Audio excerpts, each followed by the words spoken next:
마가복음 15장 1절에서 5절입니다. 새벽에 공회 의원들이 모여가지고 의논합니다. 예수님을 죽이려고요. 공회는 장로들, 서기관, 대제사장들의 모임인데 유대의 최고 결정기구입니다. 새벽에 이렇게 모여서 예수님을 신문하고 판결하려고 하는 겁니다. 앞에 대제사장이 예수님의 혐의를 확실히 붙잡았습니다. 다른 말로 정언할 때는 예수님이 대답하지 않으시다가 대제사장이 물었어요. 네가 하나님의 아들 메시아냐고 하니까 예수님이 맞다고 한 겁니다. 이에 대제사장이 더 이상 정언을 가질 필요가 없다고. 이제 이 사람은 사형에 처하게 된다고. 이에 빌라도에게 예수를 넘겨줍니다. 이제 확실히 사형감이다 생각하고 빌라도에게 넘겨주는 거예요. 이제 빌라도가 예수님을 신문합니다. 여러 가지 신문했겠죠. 그런데 그런 신문에는 대답하지 않으셨다고 추측할 수 있고, 빌라도가 한마디예요. 네가 유대인의 왕이냐? 이에 예수님이 대답하십니다. 너의 말이 옳다. 그 대제사장들이 여러 가지로 고발하는데 여기에 대해서는 또 예수님이 아무런 대답을 하지 않으십니다. 그래서 4절에 빌라도가 또 물어 이르되 왜 아무 대답도 없느냐? 사람들이 얼마나 많은 걸로 너를 고발하는가 보라 합니다. 그래도 예수님이 아무런 대답을 하지 않으셨다. 이걸 빌라도가 보고 놀랍게 여겼답니다. 앞에 14장의 공회에서도 예수님은 같은 모습입니다. 사람들이 거짓 증인들을 통해서 정언하는데 예수님이 아무런 반응이 없습니다. 침묵하고 아무 대답도 하지 아니하시더라. 아까 말씀드린 것처럼 이에 대제사장이 네가 하나님의 아들 그리스도냐라고 묻자 예수님이 내가 맞다. 함으로 이제 대제사장이 생각하기에 드디어 예수를 잡아 넣을 혐의를 붙잡았다는 겁니다. 빌라도가 물은 말, 유대인의 왕이냐 하는 물음에 대해서 예수님이 내가 맞다, 네 말이 옳다고 하신 것처럼 대제사장이 네가 하나님의 아들 그리스도냐라고 물었을 때에 대답을 하셨어요. 이걸 보면 여러 가지 거짓 정언에 대해서는 예수님이 대답을 하지 않으시는데 예수님 자신이 누구냐에 대한 말에 대해서는 대답을 다 하셨다는 겁니다. 누가복음에는 헤롯에게도 보내줘요. 마가복음에는 빌라도에게만 보내지고 헤롯에게 보내진 내용은 생략되어 있는데 빌라도가 헤롯에게도 보냅니다. 왜냐하면 갈릴리가 헤롯의 관할이에요. 그때 이점에 헤롯이 예루살렘에 와 있는 겁니다. 그래서 헤롯과 빌라도가 이때 당일에 친구가 되었다 하는 말씀이 있고요. 헤롯이 예수님께 묻는데 이때도 예수님이 침묵하십니다. 만일 헤롯도 예수님에게 네가 이스라엘의 왕이냐라고 물었으면 예수님이 그렇다라고 대답을 하셨을 거예요. 이에 헤롯이 예수님에게서 아무 혐의점을 찾지 못합니다. 그리고는 다시 빌라도에게 보내요. 왜냐하면 로마 식민지예요. 분봉왕이 있지만은 로마 지배하에 있습니다. 그래서 빌라도가 결정권을 가지고 있습니다. 예수님이 침묵하실 때하고 대답하실 때를 주목하세요. 이거는 우리가 침묵하고 대답해야 할 때에 대한 답을 제시해 줍니다. 예수님은 예수님 자신이 누구신가에 대해 대답을 다 하셨어요. 그 외에 거짓 정언에 대해서는 아무런 대꾸하지 않으셨습니다. 그래서 얼핏 보면은 그런 거짓 정언이 맞으니까 반론을 제기하지 않지라고 생각할 수 있을 만큼 예수님이 침묵하시는데 우리도 이런 예수님을 닮아야 하는 겁니다.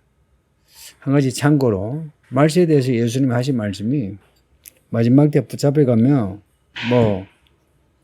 성령이 주시는 그 지혜로운 대답이 있다고. 안녕하세요, 선생님. 그에 대해서 너무 걱정하지 말고 그럽니다. 그리고 언제든지 우리가 사람들 앞에 서게 될 때 해야 할 말을 생각해라고도 하시고요. 성도님들, 지금은 우리가 이렇게 믿음 생활을 하는 게 그렇게 시끄러운 때가 아닌데 언젠가는 예수를 믿는다는 자체가 이 사회에 시끄럽게 되는 그런 때가 올 겁니다. 코로나 때 생각해 보세요. 코로나 때 주일에 교회 다니는 것만 해도 직장에서 얼마나 욕을 먹었습니까? 그때는 또 모든 그 집회가 금지된 것도 아니고 근데 교회 간다 하면은 사람들이 눈총을 줬죠. 그런데 짐승의 때가 되면은 법적으로 그리고 사회의 합의로 교회 가는 것 자체가 금지되거나 비판을 받게 될 겁니다. 그럴 때 사람들이 물을 거예요. 여러 가지로 묻거나 여러 가지 혐의로 우리를 고발하거나 그럴 때에 우리가 그렇게 논쟁할 거 없다 이야기입니다. 침묵하는 게 좋고 그러나 우리의 믿음에 대해서 우리 믿음의 정체성에 대해서 혹은 교회의 정체성에 대해서 성경의 본질에 대해서 이런 부분에 대해서는 우리가 논쟁할 수 있습니다. 사도행전을 보면 바울이 재판정에서 설교하는 부분이 나옵니다. 그 설교하는 내용이 바울 자신에 대한 사사로운 일에 대해서 논쟁하는 게 아니고 그리스도에 대해서 그리고 자기가 하는 일에 대해서 설교합니다. 똑같습니다. 이 마지막 때 우리가 성도로서 무슨 말을 해야 하느냐 혹은 그리스도인으로서 어떤 말을 해야 하느냐 그리고 우리가 논쟁한다면 어떤 내용으로 논쟁을 해야 되느냐에 대해서 기본 틀을 오늘 말씀에서 배울 수 있습니다. 거짓말에 대해서는 대답하지 않는다는 것. 만약 상대방이 거짓말로 우리를 반론 제기하거나 고발할 때 거기에 대해서 우리가 똑같이 반론을 제기한다면은 구약의 욥기에서 욥의 논쟁에서 본 것처럼 나중에 욥이 그래요. 내가 이치에 맞지 않는 말을 했다고. 거짓말에 대해서 우리가 왈가불가하면은 우리 자신도 이치에 맞지 않는 말을 하게 됩니다. 그래서 우리의 말은 예 아니면 아니요 하는 거예요. 무엇에 대해서? 하나님에 대해서, 성경에 대해서, 우리 자신의 믿음에 대해서. 예 해야 할 거는 예하고 아니요 할 거는 아니요 하는 겁니다. 예수님이 그렇게 하신 거 보셨죠? 끌려가셔가지고 빌라도 대제사장들 앞에서. 이제 현대 성도들은 오히려 예수님과 반대의 태도를 보이고 있지 않습니까? 자신의 정체성, 교회의 정체성, 성경의 정체성에 대해서는 모호한 입장을 취하고 다른 문제로 논쟁을 하고 있습니다. 이념적이고 문화적이고 그리고 어떤 사회의 헤게모니, 그러니까 파워게임에 빠져들어간 교회 성도들의 모습입니다. 교회 안에서도 그렇죠. 정말 우리의 정체성과 관련되는 이런 문제는 그거는 논쟁 밖에 놔두고 쓸데없는 걸로 논쟁을 하죠.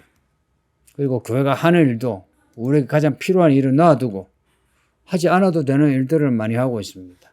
성도님들, 오늘 이 말씀은 쉽지 않은데 이 말씀을 통해서 우리의 언어와 우리의 행위가 어떻게 어떤 말을 해야 되고 또 어떻게 반응해야 되는지 이런 문제에 대해서 좀 심도 깊게 한번 생각해 보시길 바랍니다.